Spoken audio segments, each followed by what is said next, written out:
Well, here it is, Inside EMS. We are excited to be here with you. And, we try to bring you the latest and greatest information today. We've got another great show, but it's the stuff that we talk about before we start recording that you guys have to hear. Kelly, we're going to have to come up with some type of gag reel or something. Yeah, we will.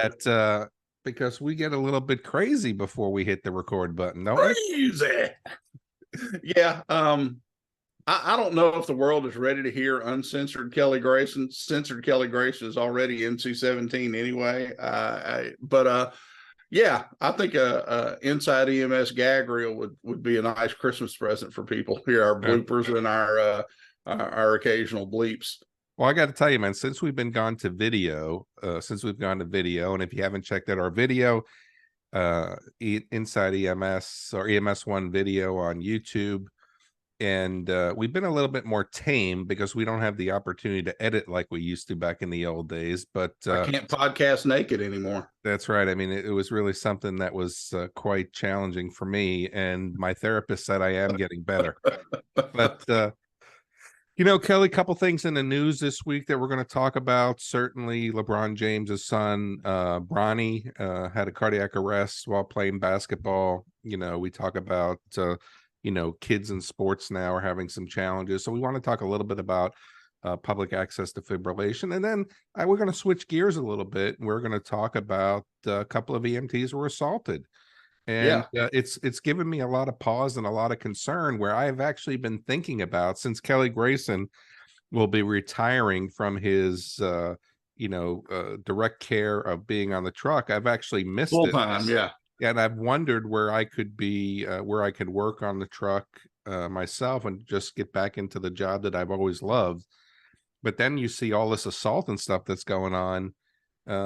I'd be a little bit concerned for safety and how I'm going to take care of myself. But that may sound a little bit weak, but we'll talk about it both. But first, Kelly, go ahead and set up the first story, and we'll go from there.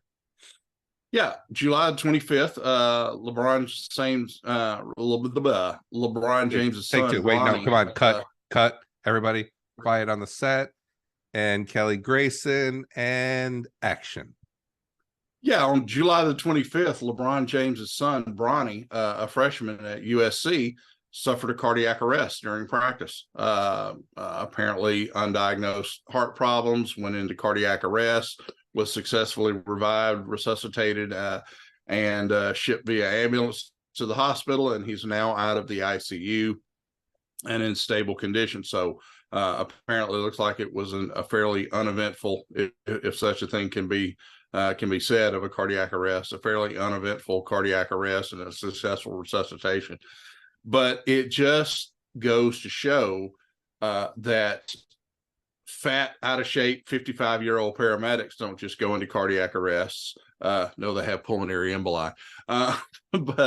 And older people, children and athletes and young adults can go into cardiac arrest. And I would wager that the only thing that saved Bronny James's life is that second link in the AHA chain of survival, which is prompt early access defibrillation. And it's a shame that public access defibrillation in so many places is still a pipe dream or poorly implemented, such that it's not really public access. We have some pretty recent events by healthy athletes of cardiac arrest being successfully resuscitated. Bronny, Damar Hamlin, in his case, it was commotio cordis, but that's just another example of athletes needing CPR and defibrillation, professional prompt CPR and defibrillation. And I was struck by how rare that still is.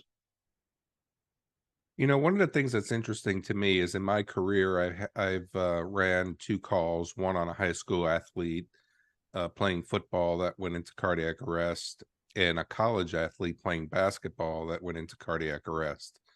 And one of the things that I found interesting was I did ask the questions of if they had defibrillation, because at the time we had a PAD program where we were, and I wanted to be able to hook them up with the necessary people that maybe could get him a defibrillator if needed. And it was interesting because the high school coach told me, well, who expects a 16-year-old playing football to go into cardiac arrest? And what was interesting, Kelly, is that the college trainer told me the same thing. I said, do you need access to a public defibrillator? And they were about a year apart. And Yeah. then, the trainer said, who expects? Well, we have AEDs here in the college, but we don't have them here in the gym. I said, well, what about the people who are sitting in the stands that could need that, that AED? And he made that, he did say that was a good point. But when we think about this from the chain of survival, if somebody's going to go down, they have trainers, they have coaches, they have players, that are there that could render aid. But access to the defibrillators, who's going to think that they're going to need it? Too few people think that they're going to need it, and that's the sad thing. Public access defibrillation means just that: public access to defibrillation.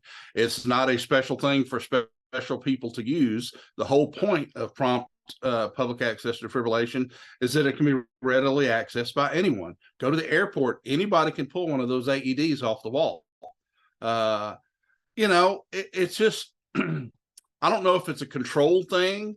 That people like to control the device, and or they don't trust other people to use one appropriately. The whole point of having an AED is that it is available and easily used by lay people with little or no training. Yet you find people that or programs that negate those benefits every single time. I remember a few years back, Nancy had a contract with our state Bureau of EMS to update and inventory millions of dollars worth of AEDs that were distributed via grant programs around the state. And they gave them to fire departments with limited funds and police departments and so on and so forth, and schools, mainly schools. And it was shocking to me how many of Louisiana's schools just let $5,000-$10,000 worth of AEDs gather dust on a storeroom shelf and never deployed them, never once put them on a wall, came up with a policy, even powered the things up and put batteries in them and put them in the nurse's office. And the ones that did had the AEDs locked up in the nurse's office, and the only one who could access them was the school's nurse, who was not present during sporting events and only present certain days of the week and that sort of thing. And it was ridiculous. We had one agency or one school that had the AED out and available, but they also had a set of instructions printed on how to use the AED that were exactly contrary to how the AED's own internal instructions, which was pretty obvious that they had never even turned on their AED in training mode and trained with the thing.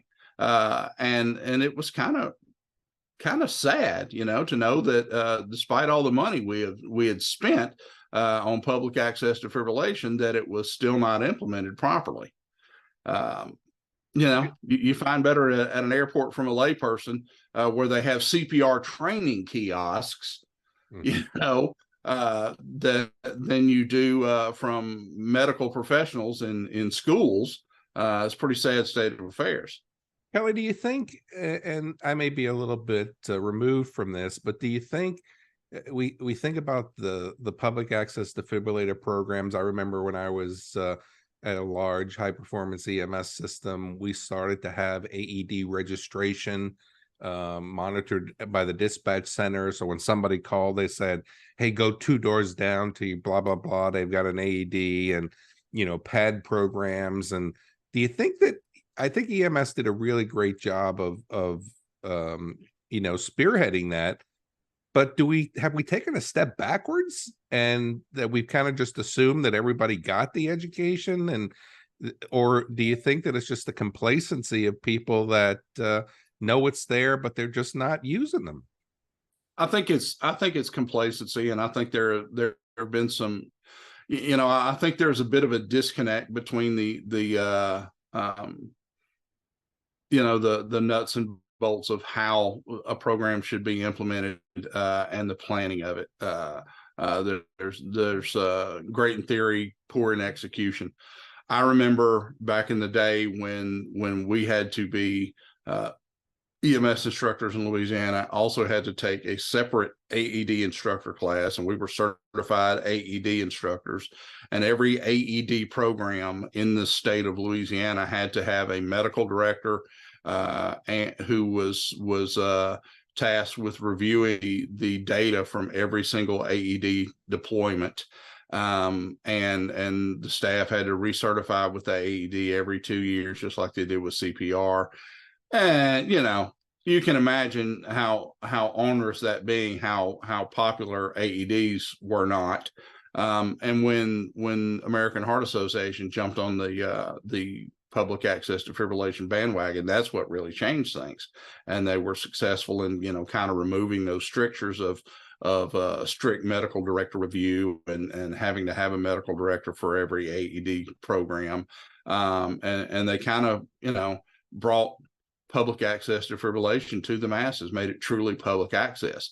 But yeah, I think now that people think that you can just hang it on the wall and not promulgate the fact that there is one, or at least familiarize people with it, and it's not in their minds.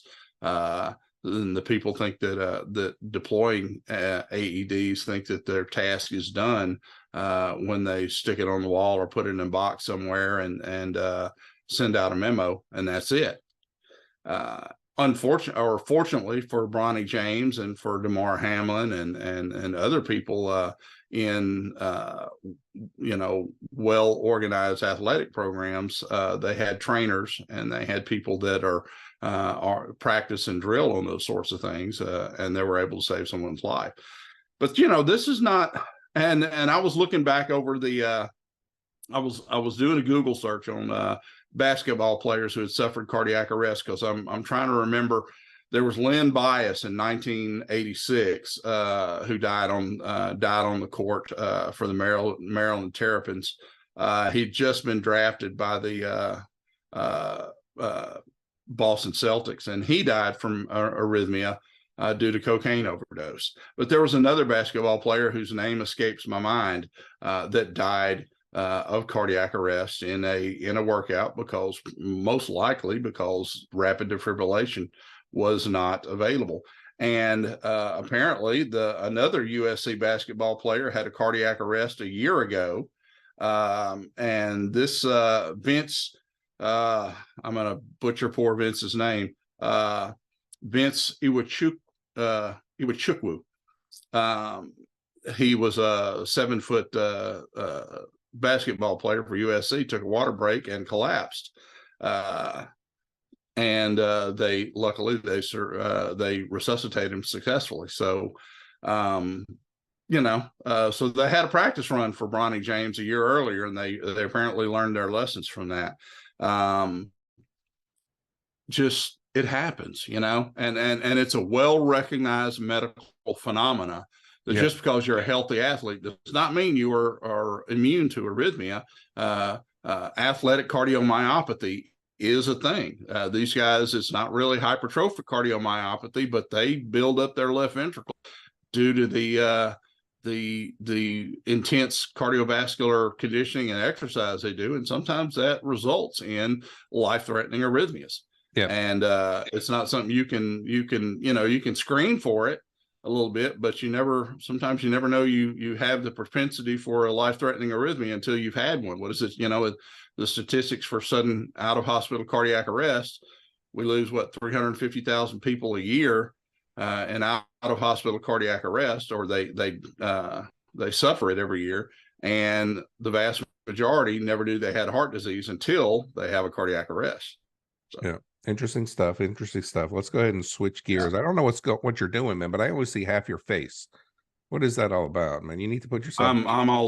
I'm in profile, man. You need to put yourself in the back in the frame so people who are watching us can see you. And but I don't know what the hell's going on over there. And I was chilling out. My poor webcam has tilted down. You are trying to, Like you're getting the New York attitude already. That's what's happening.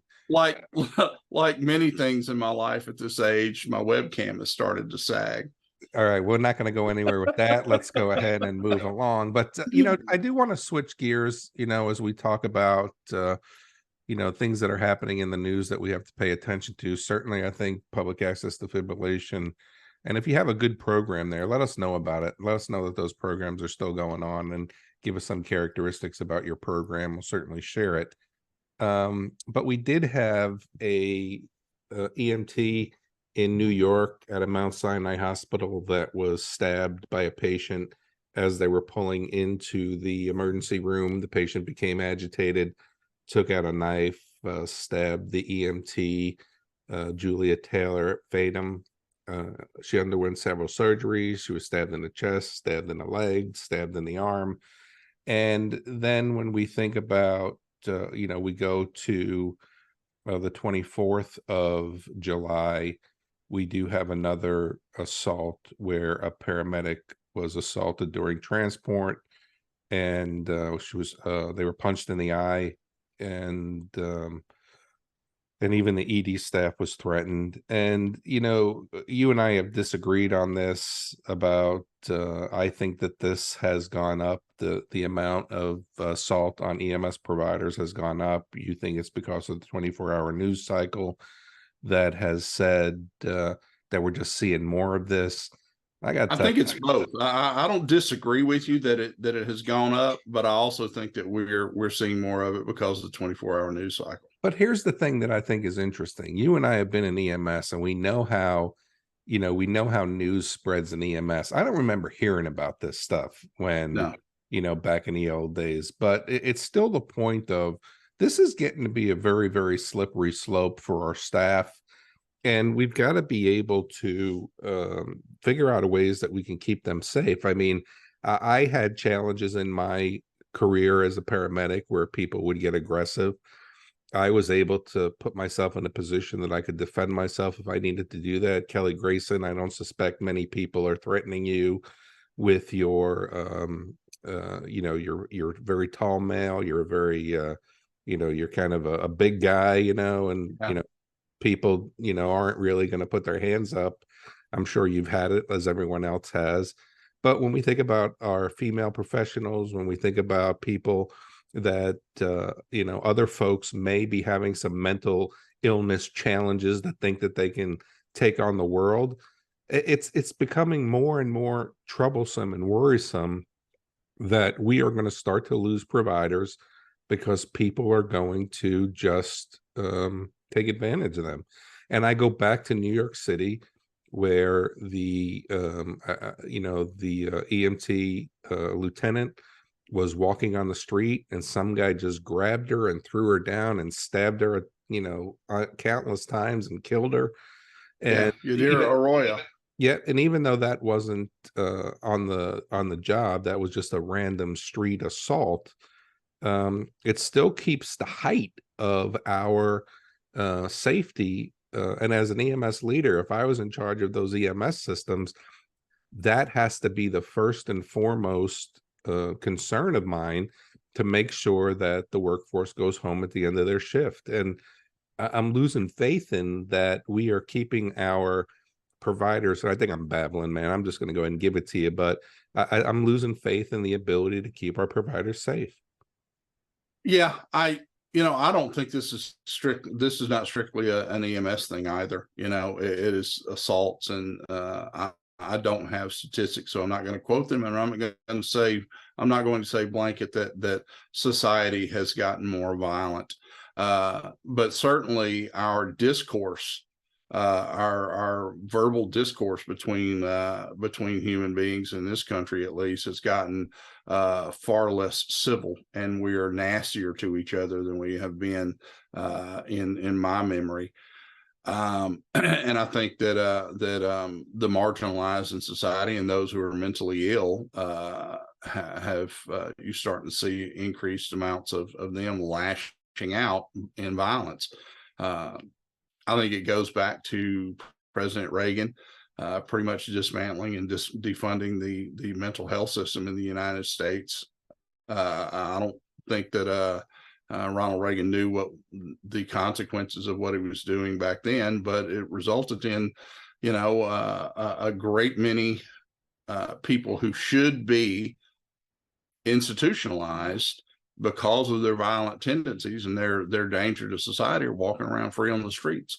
And the people who may not be a danger to society, because if they got proper health, fall through the cracks in a healthcare system that has plenty of cracks for the underinsured and uninsured and the lower rungs of our socioeconomic ladder.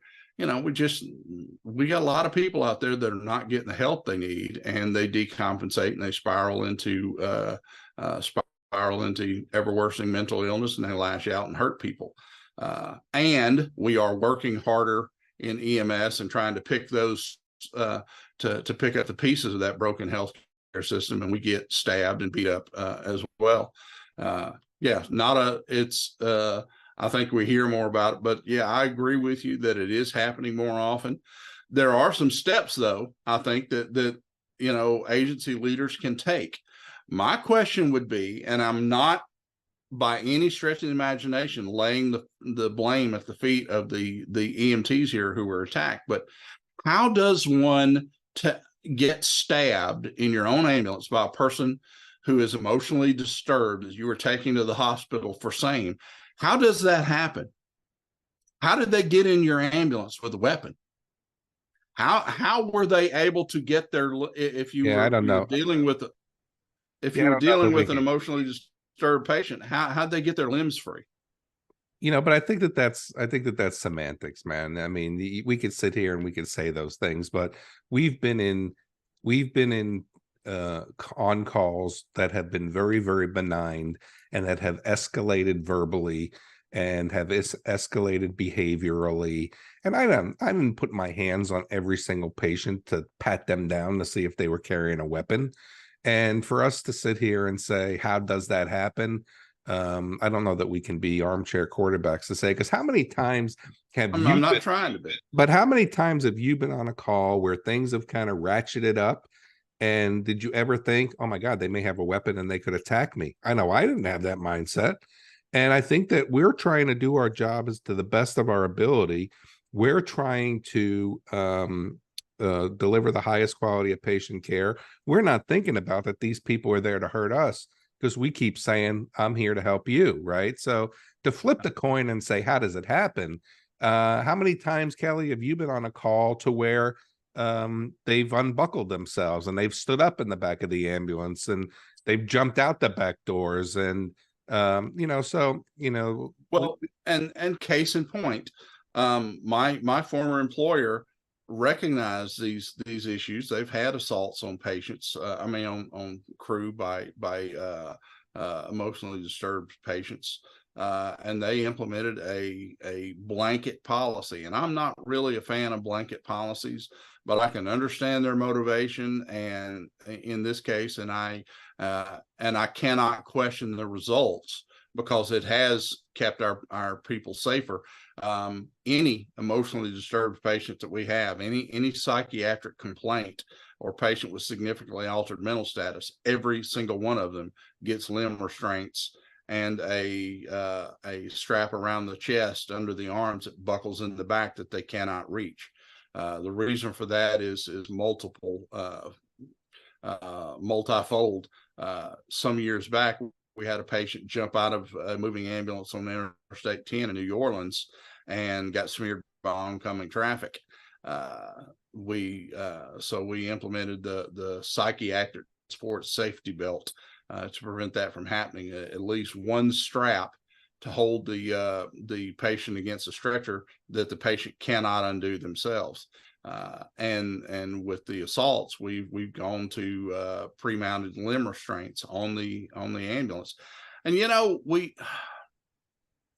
I don't always like using them, but like anything, it's a policy, you have to follow it. And I think by and large it has been a good policy, because we don't have those instances where someone is able to get their hands free and attack a crew member. It resulted in fewer crew members getting attacked. It tests your customer service skills for sure, because I like to think that I can verbally de-escalate and calm down a patient. And I've always been fond of saying, look, I want to have a conversation with you and treat you like a human being, and I don't want to tie you down like an animal. And I would really like this to be a pleasant ride, or not an unpleasant ride for both of us. So once you get on the stretcher, and I'm successful in doing that, but with the restraint policy, it was like, look, I'm gonna have to tie you down. Sorry, it's policy. Right. But if that person were tied down, he wouldn't be stabbing someone. And like I said at the beginning, I'm not placing the blame at the feet of the person who was attacked. What I am saying is that, like many of these events, there's usually a cascade of events that occur that led up to this, and it was not one single thing. So can you halt that cascade somehow and keep that attack from occurring? I think there are things that agency leaders need to think about and see where they can intervene with a policy or some specific training. Maybe, in the self-defense community, there are a number of classes out there on recognizing predatory behavior or pre-attack indicators, the physical cues that people are about to attack you. And even psychiatric patients give off those clues. These physical grooming behaviors that tell that an attack is imminent. I wonder how many EMS people are actually trained in those things and recognize those ticks and unconscious movements for what they are. Well, our good friend Jason Brooks, let's not forget, we've had him on the show to talk about DT for EMS and the EVE program that he is that he has been successful in teaching to many EMS agencies. We are both advocates of that program. And if you want to learn more about that, you can check out the website, get in touch with Jason. But Kelly, it's time to put the wraps on another show. So do your thing, and let's move on to next week's preparation. Yeah, and I think we end the show with your admonition that you're fond of. Keep your heads on a swivel. Always be alert. Always have your eye on your patient.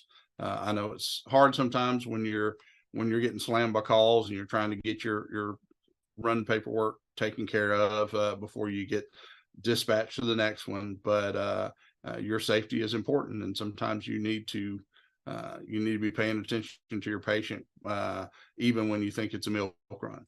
But hey, that's what we think. We'd like to hear what you think. What is your agency doing to protect you from attacks by patients? Are there specific policies and procedures and protocols and equipment that you have in place? We'd like to hear about them at the show at ems1.com. And don't forget to rate us on iTunes and check out our video channel on YouTube so you can see what I look like. Remember, the camera adds 150 pounds.